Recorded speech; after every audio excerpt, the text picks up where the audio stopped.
Hoş gördük istediği dinleyiciler, bizim Doğma Radyomuzun əziz pərəstişkarları.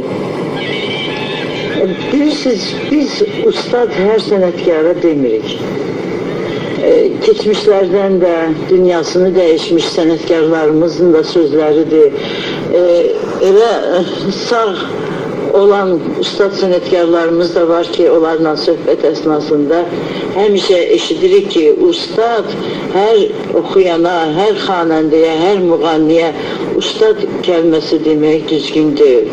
Amma bugün fikir verirsiniz, oxuyanlarımız, çalanlarımız, yazanlarımız hətta çoxdur, bol-boldur. Bu təbii ki, yaxşıdır. Biz musiqili xalqa qoy çox olsun, bol olsun, şənlənsinlər. Amma onlar xalqın istəyini qazana bilirlərmi? Əlbəttə ki, təbii ki, hamı yox. Çox maraqlıdır və çox qəribə görünür ki, bir ay, 2 ay öncə mahnı oxumağa başlayan və səhnəyə çıxan cavanlara populyar müğənni, səhnə ulduzu, hətta təqdim eləyəndə onları ustad deyirlər. Bu çox qəribə görünür və bizim ustad sənətkarlarımıza çox təəccüblü görünür bunlar. Mən nahaq yerə söhbəti belə başlamadım, çünki bugün bizim sizinle görüşe gelen bizim doğrudan da ustad sənətkarımızdır. Can Əli müəllimi, Respublikanın xalq artisti, şöhrət ordenli xanəndəmiz Can Əli Əkbərovu siz hamınız yaxşı tanıyırsınız və bilirəm ki, ümumi xalq sevgisi qazanır Can Əli müəllim. Sizin telefon zənglərinizdən bilirik. Çox şükür ki, telefon zənglərində bizim daimi dinləyicilərimiz öz rəylərini, öz fikirlərini, verilişlərimiz haqqında bildirirlər. İstek və arzularını da bizə çatdırırlar və biz təbii ki, gələcək verilişlərimizdə onları nəzərə alırıq. Bugün də istekli dinləyicilər, qonağımızı sizin istəyinizlə studiyamıza dəvət etmişik. Can Əli müəllim, xoş gəlmişsiniz studiyamıza. Fəzlə xanım, çox sağ olun, minnətdaram, təşəkkür edirəm. Yeah.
Caner müəllim, mən bu yaxınlarda sizin solo konsertinizi gördüm.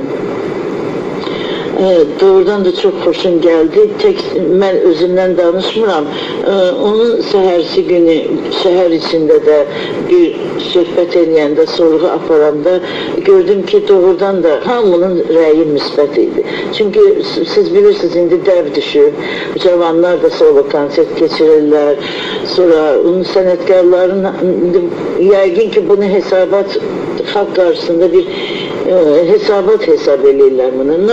Ancaq sizin solo konsertiniz mənim nəyə görə xoşuma gəldi? Doğrudan da orada millilik, orada o dərinlik, orada muğam, bizim xalqın kökünə bağlılıq, hər şey aşkar idi və bir intervyuda verdiniz, bir kiçik müsahibənizi də eşitdim, o da mənə çox ləzzət elədi.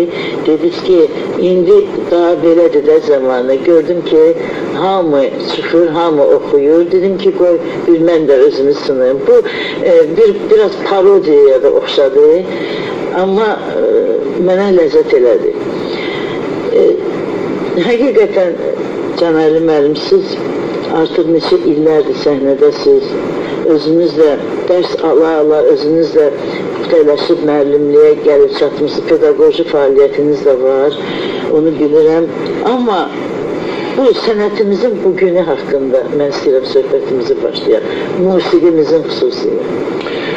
Fərdə xanım, mən ilk öncə Azərbaycan Teleradyo şirkətinin radyo bölümü üzrə musiqi redaksiyasının həmişə mənə isti məhəbbətini duymuşam. Mənim sənətimə, şəxsiyyətimə, davranışıma hətta siz tərəfdən həmişə dəstək almışam.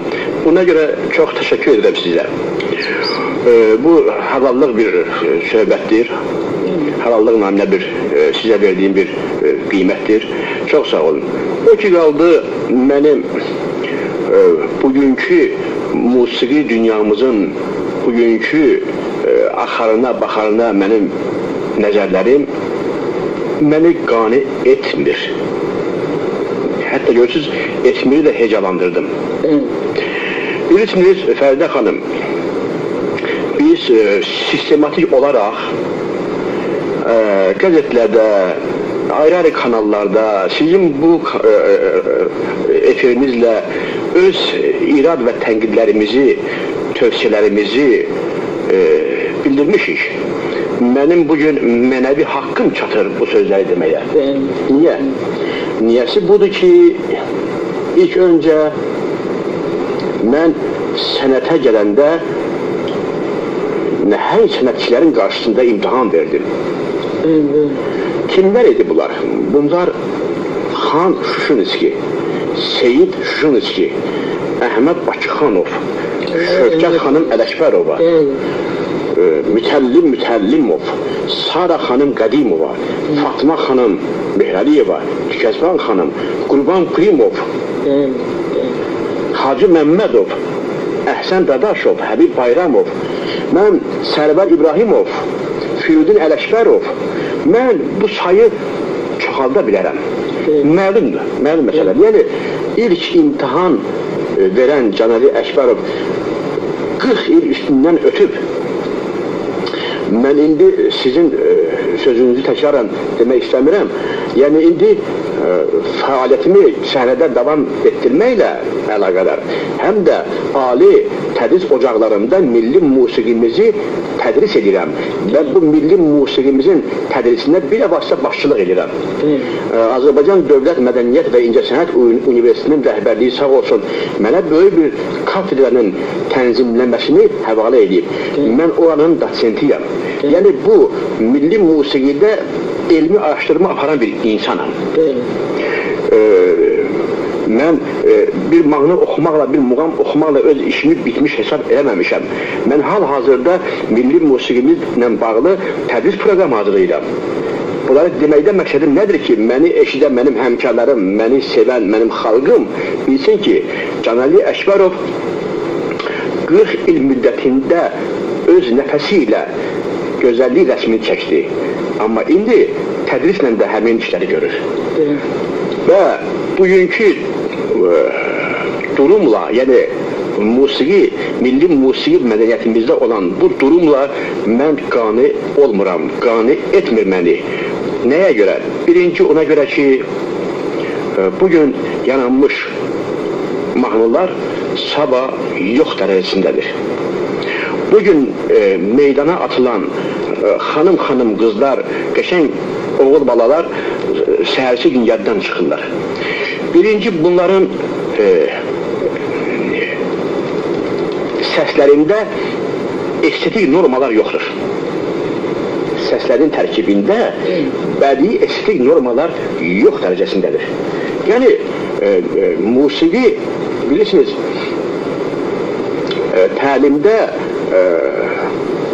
iki cür səs var. Qulağa xoş gələn səslər, qulağa xoş gəlməyən səslər. Müğənni gərək qulağa xoş gələn səslərlə musiqini ifa ediyə. Bu ayrı bir bəladır. İndi bunların, yəni, nə sözlərində bədilik var, nə o sözə calan olunmuş musiqidə bədilik var, nə də səslərində olan o estetik zövq verən səs vitaminləri yoxdur. İnsanın hisslərini qidalandıran səs vitaminləri deyil. Bu mənim ifadəmdir. Səs vitaminləri, necə ki, meyvələrimizdə, göyərtlərimizdə, ayrı meyvələrdə vitaminlər var. Həkimlər onu cana xeyir sayırlar.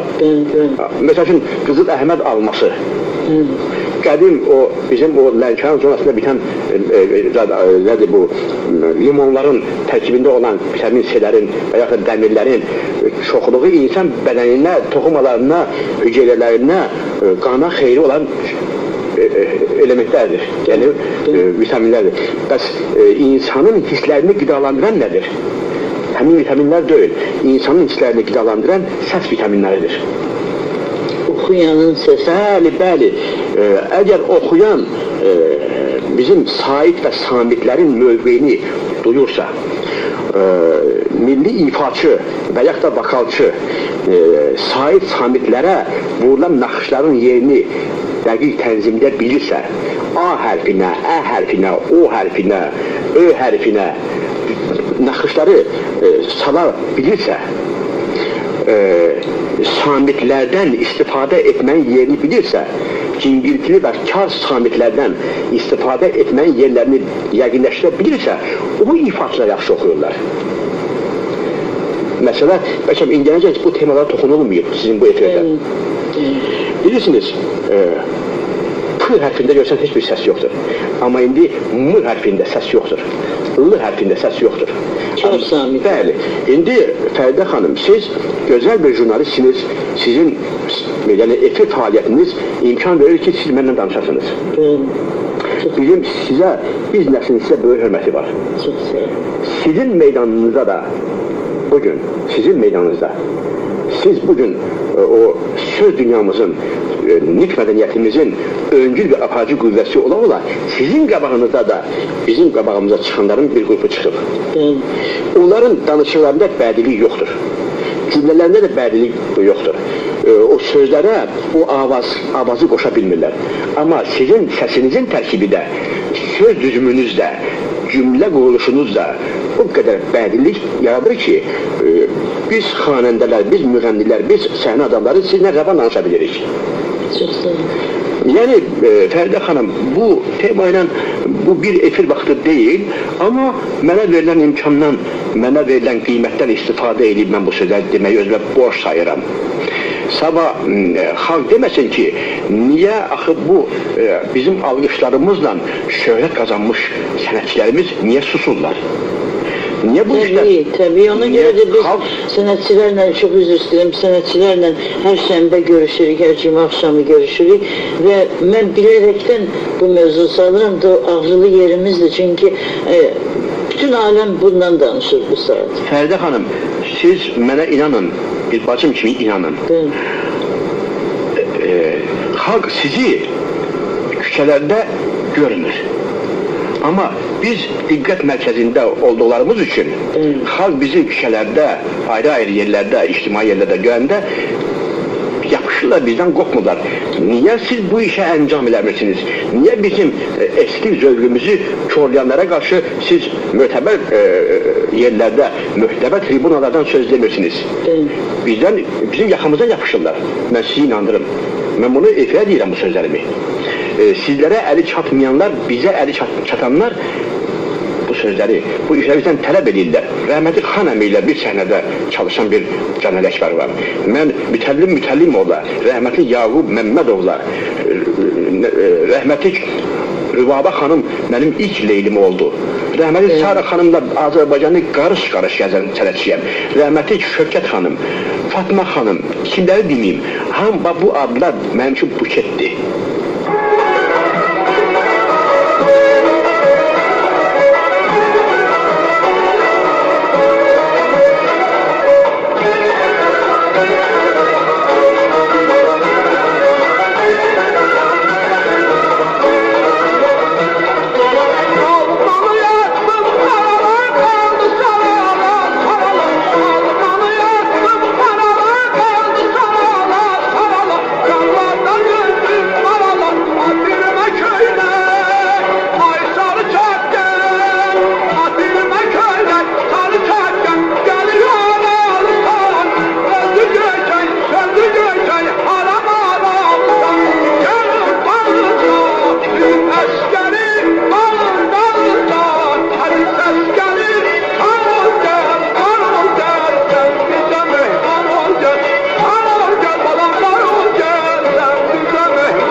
Çok sağ olun Canan müəllim.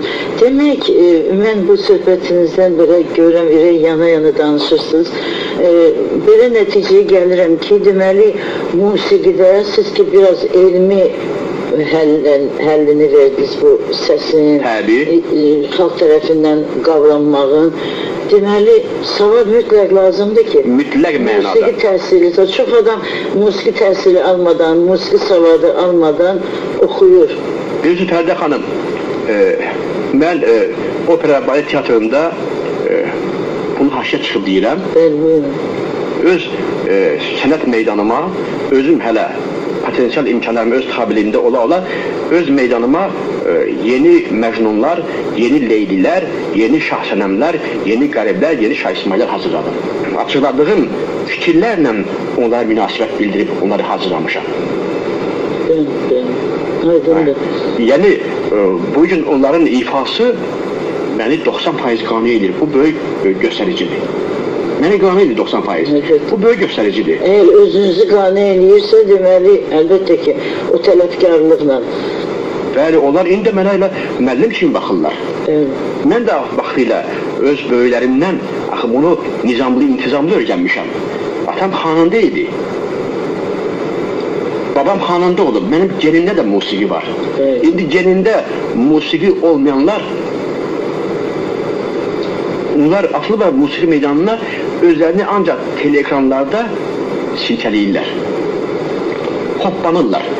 Bu hoppanma, bu silkələmə, bu qara qışqırıq, bu haykü musiqi deyil, bu şoudur. Canan müəllim, bu bir pedaqoq kimi görün nə qədər yetirmələriniz var. Və sizin öz mən bildim, ilk məktəbiniz ailədə olub. Bəli, mən atamdan musiqi təhsili almışam. İlk muğam müəllimim, yəni sənət məbədgahım mənim atamdır. Sonra xanəmidir. Sonra xanəmi. Deməli, biz musiqi təhsili, amma məktəbdə də oxumusunuz da kövrəyi. Bəli, mən deməli, həm tibbi savadım var, həm sonra gəldim Asaf Zeynal'da 5 il təhsil aldım. Sonra Azərbaycan Dövlət Mədəniyyət və İncəsənət Universitetini də bitirdim. O da musiqidir. Bəli. Yəni 10 il sərasər musiqi oxumuşam. Bəs operaya gedişiniz nə vaxtda təsadüf edib? Bilirsiniz, Fərdə xanım, 1965-ci ildə mən Asaf Zeynal'da 2-ci kurs tələbəsi olan ərəfədə, o vaxt Əfriyatşah Bədəlbəyli rəhmətli opera balet teatrında baş dirijor idi. Sultan Dadaşov isə Allah rəhmət eləsin, böyük rejissor idi, böyük milli rejissor idi, Leyli Məcnun əsl rejissor idi. Bəli, onlar, mən dəvət olundum opera balet teatrında, o vaxt Flora Kərimova Leyli hazırlanırdı, Arif Babayev Məcnun, mənə də verirlər Məcnunun atasını, sözün açığı cavan oğlan idim, 25 yaşında. İndiki görünüşündən də arıq idim. Gördüm, o vaxt bilirsiniz, Fərdə xanım, Leyli Məcnunun fəlsəfi, psixoloji təsiri çox güclü idi. Leyli Məcnun bugünkü qədər sadələşməmişdi.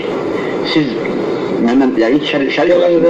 Bilirsiniz, hər şeydən az olsa yaxşıdır. Bu mənim gəldiyim qənaətdir. Çoxluqda səmərə olmaz. O vaxt Leyli Məcnunun adının özünün bədii təsiri çox güclü idi, vahiməli idi. O baxımdan mən bunu əlaqələndirib demək istərdim ki, mənə verilən ata obrazı, özüm hələ cavan ata idim, amma cavan idim də, mən birdən-birə 15-ci əsrdə Füzuliyə nüfuz eləyəndə vahimə məni bastı. Mən zəng çaldım Əfriyatşah Bədəlbəyliyə. 64-2-0. Bəli. 64-2-0-a zəng çaldım, özünlə danışdım.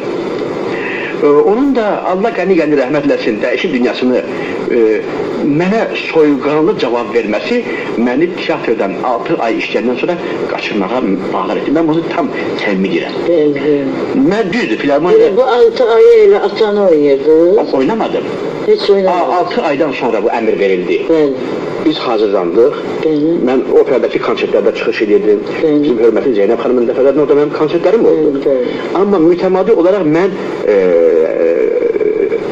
filarmoniya solisti idim 62-ci ildə. Mən hələ tələbəlik biletini almadan solist filarmoniya olmuşam. Bu da mənim şansım olub. Bu da mənim böyük istidadımın məhsulu olub.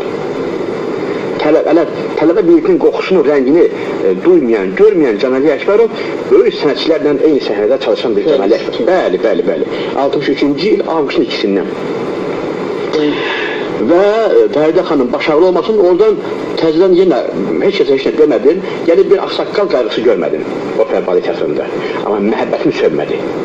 75-ci ildə müraciət etdim, o vaxt opera balet teatrının direktoru olan gözəl bəstəkarımız, dostumuz, qardaşımız, profesör Azər Rızayevə. Getdim qəbuluna. Dedim, Azər müəllim, belə bir hadisə baş vermişdi, sizə danışdığımı danışdım. Mənim teatra məhəbbətim sönməmişdi. O 6 ay mənə çox şey verdi. Niyə? Orada Ağabab Bünyadzadəni gördüm. Onunla bir səhnədə işləmək nəsib oldu. Hangi adamları görmüşsünüz də? Allah'ıma qurban olun. Mənim şansım oradan başlamışdı. İfaçılıqdan bu teatr sənətində bu, yəni Sultan Dadaşovun adını eşitmiş, sonra özünü görəndə, onun o görkəmini, onun ağ saçlarını görəndə sənət görürdüm. Əfriyatşahın mənə olan o münasibətini görəndə, onun vahiməsi, onun intizamını görəndə mən daxilən dartılırdım, özümü səfərbər edirdim. Nə olsun o mənə dedi ki, olmaz falan, amma mən onun böyük sənətini həmişə baş əymişəm. Alınmadı da qismətim yox imiş. Sonralar isə Zakir Nərimanovla, yəni köhnə bizim mədəniyyət naziri, Allah onu qəni bəli, çox mərfətli bir kişi idi, çox gözəl bir alim idi və onunla danışıq aparıldı. O məni bir mütəxəssis kimi operaya layıqlı bir mütəxəssis kimi məni opera balet teatrına perevod verdilər. O vaxt yəni köçürdülər. Opera üzürsəm, filarmoniya səhnəsindən opera səhnəsinə. Ve ilk rolunuz... Üzürsəm, indi işə bax. Ben çok maraqlıdır. Yəni Pərdə xanım çox maraqlı bir paradoksal fikirlər yaranır. Mən yenə 13 nəfər o bədii şuranın tərkibində yenə mən yoxlanıldım. Baxmayaraq mən köçürülmüşdüm səhnədən səhnəyə. Aydındır, yenə mənə qulaq asılır. Yəni bununla nə demək istəyirəm? Qənaata gəlib demək istəyirəm ki, baxmayaraq mən nazirin əmri ilə mən köçürülmüşdüm, amma yenə böyük menzurka mənə baxdı. Sənət menzurkasından keçdim. Süzgecdən keçirdiniz. İndikilər kimi zənglə, onunla xahişlə, tapşırıqla mən bunu səmimi deyirəm. Heç bəndən inciməyəcək bildirlər ki, mən deyil danışam. Amma oxuduz da demək. Bəli, rəhməli Bəhrəm Mansurov mənə çaldı. Allah rəhmət eləsin. Görün, necə adamlarla... Bəhrəm Mansurov atamla ailəvi dost idi. Bəhramin atası Məşəd Süleyman kişi atamla dost idi, məktublaşırdı. Mirzə Mansur əmisi. Mən Mirzə Mansurun nəvəsi vardı, Ənvər. Ənvərin çalılarına qulaq asmışam, klasikalarına. Yəni, o böyük bir familiyadır. Azərbaycan Milli Musiqi Mədəniyyətində xidməti olan familiyadır. O çaldı mənə Mahurindini və o illərdir ki, Mehdi Məmmədov rəhmətlik Leyli Məcnun'a yeni quruluş verir. Yeni quruluş verir. Çox bəyənildi, Mahurindi muğamını oxudum.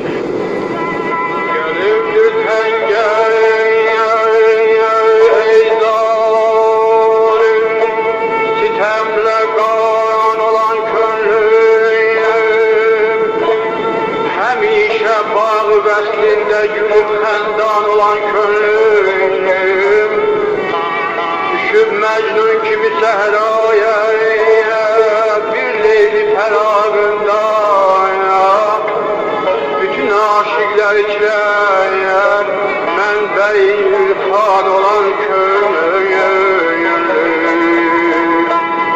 nə yoldur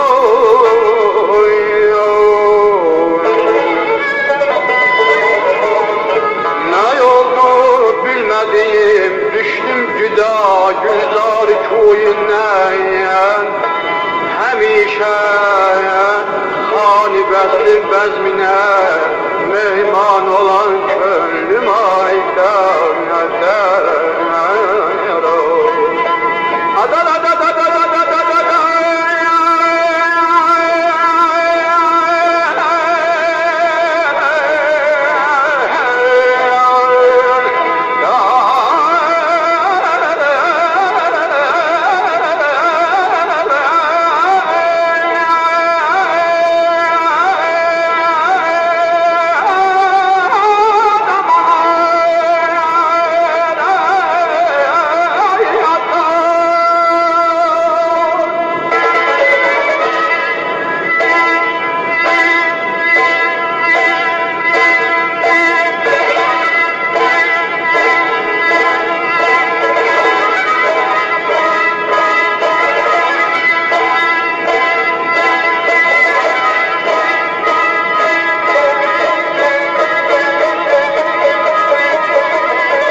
kısa müddet ərzində böyük bir iradə ilə, böyük bir inatkarlıqla, böyük bir arzu, həvəsini bildirəndən sonra Məcnunu oynadım. İlk leyliniz kim oldu? Rübabə xanım Muradova. Allah Heç bir rəhmət eylesin. tərəddüd eləmədən, düzdür, Rübabə xanım... Mən özüm o tamaşada olmuşum, Bəli, baxmışam. Fəridə xanım, mən Rübabə xanımla estrada səhnəsində uzun illər çalışmış bir insanam. Evet. İlk qastrolum da onunla başlamışdır. Yevlax Bərdə tərəfə. Və o, Allah onu qəni-qəni rəhmət eləsin. Mən çox sevinirəm ki, mənim ilk leylim Rübabə xanım oldu. O heç bir əda göstərmədən, Əsl leyliydi. onun səsinin içindəki yanğı birbaşa demək olar ki, Leyli harayı idi. Birbaşa demək olar ki, onun səsinin tərkibində Leyli əriyib Şama dönürdü. Necə ki, o Şam pərdəsində Leyli öz daxili istirabını Şamla bölüşür. Amma o Şam pərdəsində o Rübabə Leyli adlı bəndəni əridirdi. Budur Leylinin böyüklüyü, Rübabənin böyüklüyü. Cənəli müəllim, bir sual da məni maraqlandırır.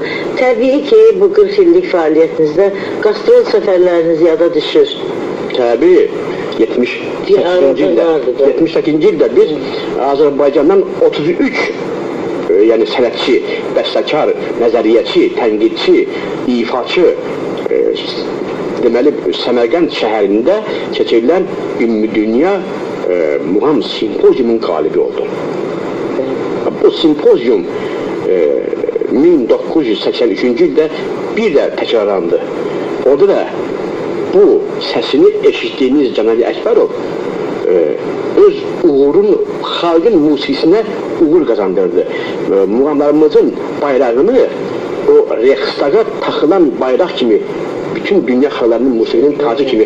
Nəyi ifa elədiniz orada? Mən deməli ilk dəfə ifa etdim Bayat Şiraz muğamını. Bizə verilən vaxt 22 dəqiqə idi. Bizim oxumalarımız o qədər möcüzəli göründü ki, biz tar, kamançanı, rəhməti Bəhrəm Mansurov, rəhməti Tələt Bakıxanov və mən alətləri qoymuşduq fikirlərinə. Bizdən əl çəkmədi zat. Özdə Səmərqənddə Uluq bəyin tikdirdiyi Şirdor mədrəsəsi. Bu mədrəsənin həyətində açıq səma altında mikrofonsuz. Şükürlər olsun ki, mən dünyanın çox ölkələrini gəzmişəm. Azərbaycan milli musiqi mədəniyyətini digər xalqlara sevdirmişəm, sevdirməyi bacarmışam. Heç yadından çıxmaz. 1989-cu ildə hörmətli nazirimiz Polad Bülbüloğlu'nun təşəbbüsü ilə biz İsveçə ezam olundum. Yəni mənim musiqiçilərim məndən idi, Vamik Məmmədəliyev, tar, Ermən Bədəlov, kamança. Biz orada da Azərbaycan muğamlarımızın nüfuzunu qoruduq, üzü ağ ölkə qayıtdıq.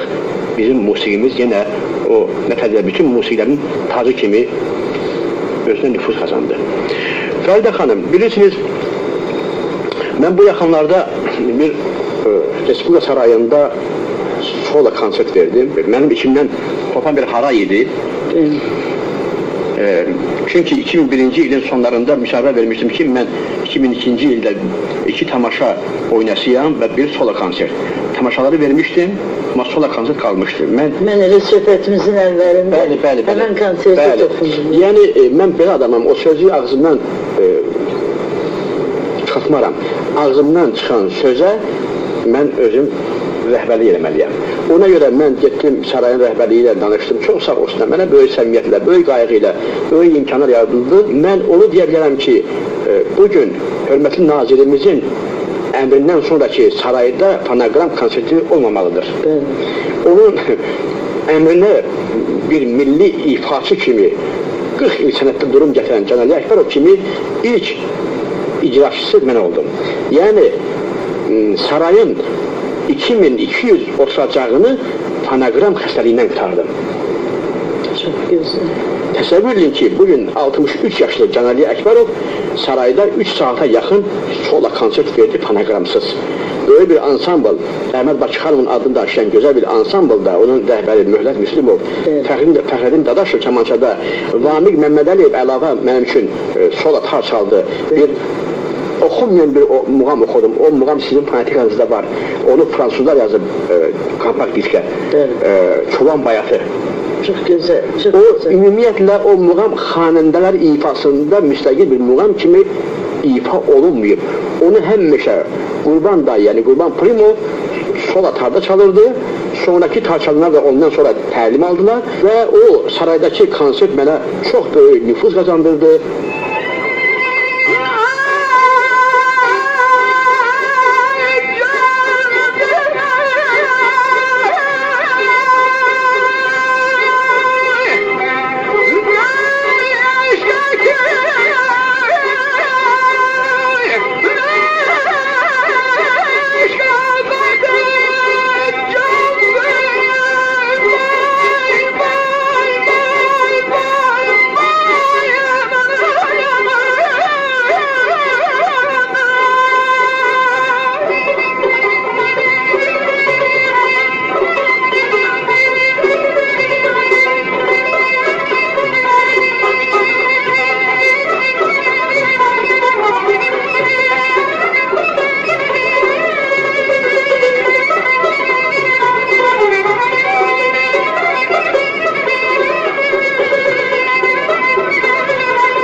Cenab-ı ben size uzun ömür arzu ediyorum.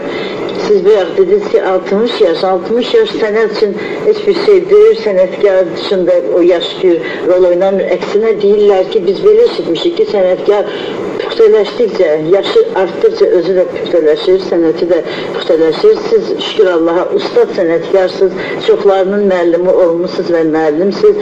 Özü də nəhəng adamlardan dərs almışsınız, götürmüşsünüz, çiyin-çiyinə çalışmışsınız ona. Mən sizə can sağlığı arzu edirəm, yaradıcılıq uğurlar arzu edirəm. Həmişə xoş sorağınızı eşidək, studiyaya gəlişinizə görə də təşəkkür edirəm. Çox sağ olun, minnətdaram.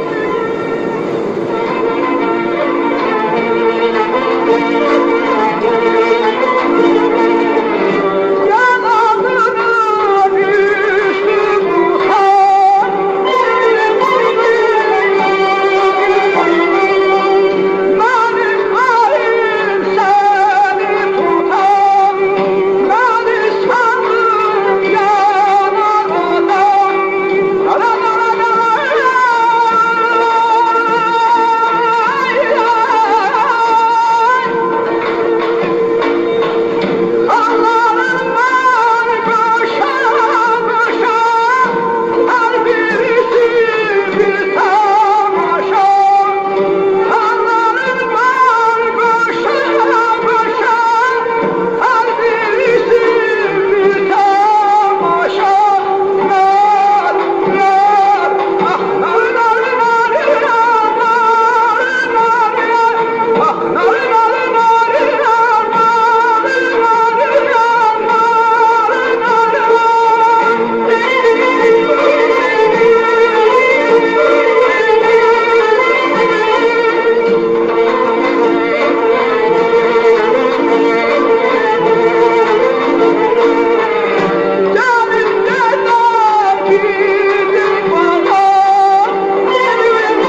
hörmətli dinləyicilər, bir görüşümüzlə başa çatır. Qonağımız Respublikanın xalq artisti, Azərbaycan Dövlət Mədəniyyət və İncəsənət Universitetinin dosenti, Şöhrət ordenli xanəndə Canali Əkbərov idi. Onunla söhbəti Fərdi Aslanbəyov aparırdı. Rejissorumuz Rəfiqə Zeynalova, səs operatorumuz Fatma Mirzəağa qızıdır. Sağ olun, sağlıqla qalın.